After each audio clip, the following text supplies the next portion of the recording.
जंगल में एक बार एक सुंदर मोर और एक बड़ा हाथी रहते थे। मोर अपने रंग बिरंगे पंखों पर बहुत गर्व करता था और हमेशा उन्हें फैलाकर नाचता था। सभी जानवर उसकी तारीफ करते थे और मोर को देखकर खुश होते थे। दूसरी ओर हाथी बहुत विशाल और ताकतवर था। वह अपने बड़े शरीर और लंबी सूंड पर गर्व करता था, लेकिन वह हमेशा सोचता था कि काश उसके पास भी मोर की तरह सुंदर पंख होते। एक दिन मोर और हाथी की मुलाकात हुई। मोर ने अपने पंख फैलाए और गर्व से कहा, देखो मेरे पंख कितने सुंदर हैं। तुम्हारे पास तो ऐसा कुछ भी नहीं है। हाथी उदास हो गया और चुपचाप वहां से चला गया। कुछ दिनों बाद जंगल में एक बड़ी समस्या आई। एक दिन जंगल में भयंकर आग लग गई। सभी जानवर डरकर भागने लगे। मोर के सुंदर पंख आग से बचने में उसकी मदद नहीं कर सके।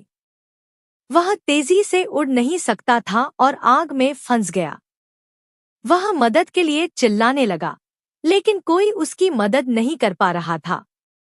तभी हाथी वहां आया। उसने अपनी सूंड में पानी भरा और आग बुझाने लगा। उसने मोर को अपनी सूंड से उठाया और सुरक्षित स्थान पर ले गया।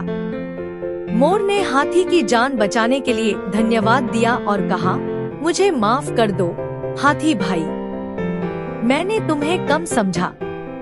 तुम्हारी ताकत और मदद से ही मेरी जान बची है। हाथी मुस्कुराया और बोला, कोई बात नहीं मोर भाई, हर किसी की अपनी खासियत होती है। हमें एक दूसरे की मदद करनी चाहिए, यही असली खूबसूरती है। उस दिन के बाद मोर और हाथी अच्छे दोस्त बन गए।